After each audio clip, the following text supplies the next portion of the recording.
Sapu bersih 5-0 lawan Aljazair, skuad Piala Thomas Indonesia justru dibuat panik dengan kondisi lapangan yang tak terduga menjelang laga hidup mati kontra Thailand.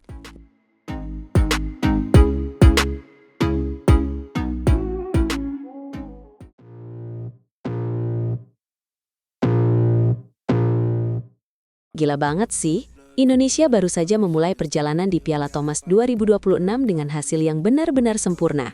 5-0 tanpa balas lawan Aljazair. Wah, skor yang sangat meyakinkan ya. Tapi dengar-dengar di balik kemenangan telak itu ada rahasia yang bikin para pemain kita merasa tidak tenang. Kamu benar sekali. Meskipun menang mudah, Jonathan Christie dan kawan-kawan ternyata mengeluhkan kondisi lapangan di Forum Horsens Denmark yang benar-benar di luar dugaan mereka. Tunggu sebentar, apa yang sebenarnya terjadi? Bukankah kemenangan 5-0 itu menunjukkan kalau mereka sangat dominan di lapangan? Memang mereka dominan, tapi masalahnya bukan pada lawan, melainkan pada laju shuttlecock atau cock yang dirasa terlalu cepat, bahkan lebih cepat dari biasanya. Laju cock yang terlalu cepat, bukankah itu justru menguntungkan bagi pemain yang punya tipe permainan menyerang seperti tim Indonesia? Nah, itu dia poinnya. Jonathan Christie yang turun sebagai tunggal putra pertama mengaku harus benar-benar mengubah pola permainannya sejak awal karena kecepatan bola yang beda banget. Jadi Jonathan harus mengambil inisiatif serangan lebih awal ya. Dia bilang harus terus menekan lawan agar tidak terjebak dalam posisi bertahan yang sulit. Tepat sekali. Jonathan merasa ada tanggung jawab lebih karena ini pertama kalinya dia menjadi tunggal pertama di Piala Thomas, dan dia ingin menularkan aura positif ke teman-temannya. Tapi bukan cuma Jonathan kan yang merasa begitu. Sang kapten tim Fajar Alfian juga memberikan komentar yang senada soal kondisi lapangan yang menantang ini. Betul. Fajar yang berpasangan dengan tandem barunya Muhammad Sohibul Fikri menegaskan bahwa laju kok yang kencang membuat rally-rally panjang jarang sekali terjadi. Wah, kalau jarang ada rally berarti poin-poinnya didapat dengan sangat singkat ya. Strategi menyerang benar-benar jadi kunci utama di pertandingan pembuka kemarin. Benar, Fajar bilang mereka dipaksa untuk terus mencari cara untuk menyerang karena bermain bertahan di kondisi seperti itu sangatlah berisiko. Menarik banget ya. Tapi di sisi lain, kita juga harus mengapresiasi mental baja dari pemain muda kita, Alwi Farhan, yang juga sukses menyumbang poin kemenangan. Alwi Farhan benar-benar luar biasa. Dia yang dulunya tunggal keempat sekarang punya peran besar, dan dia menegaskan kalau di turnamen beregu, peringkat itu bukan segalanya. Setuju, kemauan dan mental harus lebih kuat dari lawan, apalagi Alwi memuji chemistry tim yang semakin erat setelah menjalani pemusatan latihan bersama yang intens. Dan sekarang mata dunia tertuju pada laga berikutnya yang akan jauh lebih berat, yaitu menghadapi tim kuat Thailand yang baru saja mengalahkan Prancis 4-1. Thailand bukan lawan sembarangan. Anthony Sinisuka Ginting bahkan sudah bersiap untuk mengevaluasi permainannya selama waktu jeda agar bisa tampil lebih maksimal nanti. Ginting sadar betul kalau ada hal-hal yang masih belum enak di pertandingan pertama, dan dia tidak mau menyia-nyiakan kesempatan latihan saat rehat untuk memperbaiki segalanya. Kewaspadaan Fajar Alfian terhadap ganda putra Thailand juga patut diperhatikan, terutama kembalinya Decapol Pua Varanukroh yang berpasangan dengan Rutanapak Uptong. Iya, Decapol itu pemain yang sangat berpengalaman dan fleksibel. Kekuatannya di sektor ganda benar-benar tidak boleh diremehkan sedikit pun oleh tim Merah Putih. Tapi kita juga jangan lupa soal debut manis dari pasangan muda kita, Raymond Indah dan Nicolaus Joaquin yang menutup kemenangan sempurna 5-0 kemarin. Raymond dan Joaquin tampil sangat lepas, meskipun ini adalah panggung debut impian mereka di ajang bergengsi sekelas Piala Thomas. Mereka benar-benar menikmati pertandingan.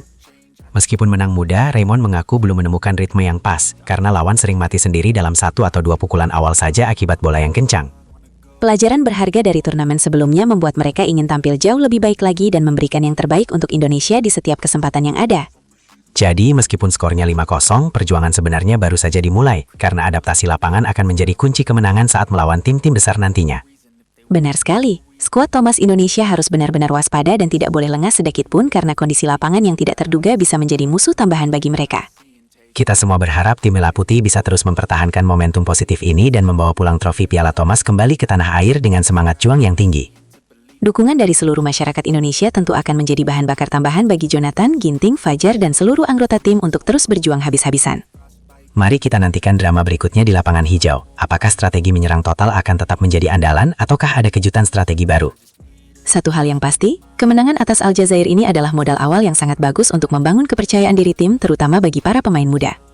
Sampai jumpa di ulasan pertandingan berikutnya. Tetap semangat dan jangan pernah berhenti percaya pada kemampuan anak-anak bangsa yang sedang berjuang demi kehormatan negara.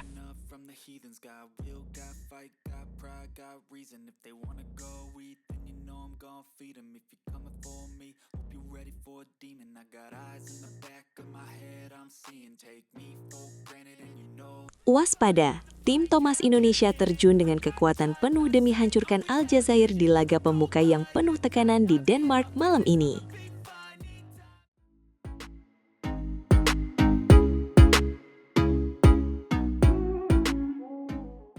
Halo semuanya, selamat datang kembali di saluran kita yang selalu memberikan kabar terbaru dari dunia bulu tangkis. Malam ini, atmosfer di Forum Horsens Denmark benar-benar memanas karena tim Thomas Indonesia akan segera memulai perjuangan mereka di babak grup D melawan Aljazair. Ini bukan sekedar pertandingan biasa, ini adalah awal dari misi besar kita merebut kembali kejayaan di panggung dunia.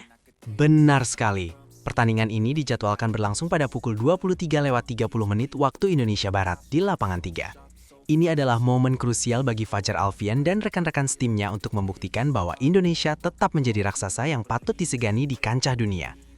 Forum Horsens akan menjadi saksi apakah tim kita bisa langsung tancap gas atau justru butuh waktu untuk beradaptasi dengan kondisi lapangan di Denmark yang cukup unik.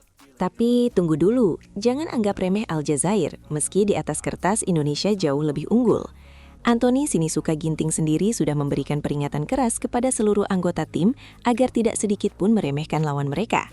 Ginting menegaskan bahwa peringkat dunia hanyalah deretan angka, sedangkan kemenangan sesungguhnya harus diperjuangkan di atas lapangan hijau. Kita tahu, seringkali kejutan terjadi di laga pembuka seperti ini jika konsentrasi terganggu. Saya setuju dengan Ginting. Kita ingat sejarah di tahun 2020 saat Indonesia menyapu bersih kemenangan 5-0 atas Aljazair di Aarhus.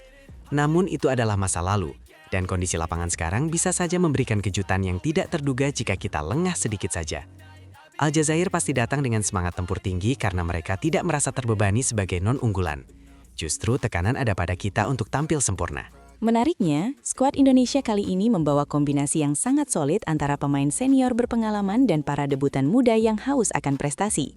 Di sektor tunggal putra, kita punya nama-nama besar seperti Jonathan Christie dan Anthony Sinisuka Ginting. Tapi ada juga Alwi Farhan dan si pemain muda berbakat Moh Zaki Ubaidillah atau yang akrab disapa Ubed. Kehadiran Ubed ini benar-benar menarik perhatian banyak pengamat bulu tangkis dunia. Wah, Ubed akhirnya mendapatkan panggungnya ya. Ini adalah tonggak sejarah besar baginya karena untuk pertama kalinya dia masuk dalam skuad beregu putra paling bergengsi di dunia. Bersama Nicolaus Joaquin dan Raymond Indra, mereka akan menjadi energi baru bagi tim Merah Putih. Bayangkan saja, pemain yang masih sangat muda sudah harus memikul beban di ajang sebesar Piala Thomas. Ini akan menjadi tes mental yang luar biasa bagi perkembangan karir mereka ke depan. Benar, regenerasi adalah kunci kesuksesan jangka panjang. Tapi tetap saja, fokus utama malam ini adalah memenangkan satu demi satu pertandingan tanpa celah. Ginting berkali-kali mengingatkan bahwa mereka harus menyiapkan diri satu persatu, mulai dari menghadapi Aljazair hingga nanti melawan Thailand, yang juga tidak bisa dipandang sebelah mata. Thailand selalu punya cara untuk menyulitkan kita, jadi kemenangan telak atas Aljazair akan sangat membantu moral tim. Ginting juga sempat bilang kalau status unggulan itu bukan jaminan mutlak untuk menang. Kesiapan mental sebelum masuk ke lapangan jauh lebih penting daripada sekedar melihat ranking lawan. Jika mental sudah siap, barulah strategi teknis bisa dijalankan dengan sempurna tanpa beban. Seringkali pemain dengan ranking rendah bermain lepas dan tanpa beban. Itulah yang harus kita waspadai agar tidak terjebak dalam pola permainan mereka. Di sektor ganda putra, kekuatan kita juga tidak main-main dan sangat mengerikan bagi lawan. Ada pasangan peringkat atas dunia Fajar Alfian dan Muhammad Rian Ardianto yang menjadi ujung tombak. Lalu ada Sabar Karyaman Gutama bersama Muhammad Reza Pahlavi Isfahani yang belakangan ini performanya sedang naik daun. Mereka semua siap meledak dan menunjukkan taringnya di lapangan hijau Denmark. Saya sangat menantikan bagaimana duet-duet ini akan memporak-porandakan pertahanan Aljazair yang mungkin belum terbiasa dengan kecepatan serangan pemain kita. Apakah kita akan melihat skor telak 5-0 lagi malam ini? Ataukah Aljazair akan memberikan perlawanan yang mengejutkan? Kita harap tim ganda kita bisa langsung klik sejak servis pertama dilakukan. Kita semua berharap yang terbaik dan kemenangan bersih, tapi yang jelas perjuangan ini baru saja dimulai.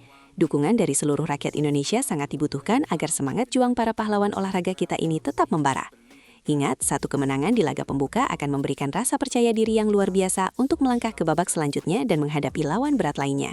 Betul, setiap poin sangat berarti untuk perhitungan juara grup. Dan bagi para pemain muda seperti Ubed, ini adalah ujian mental yang sesungguhnya di panggung megah.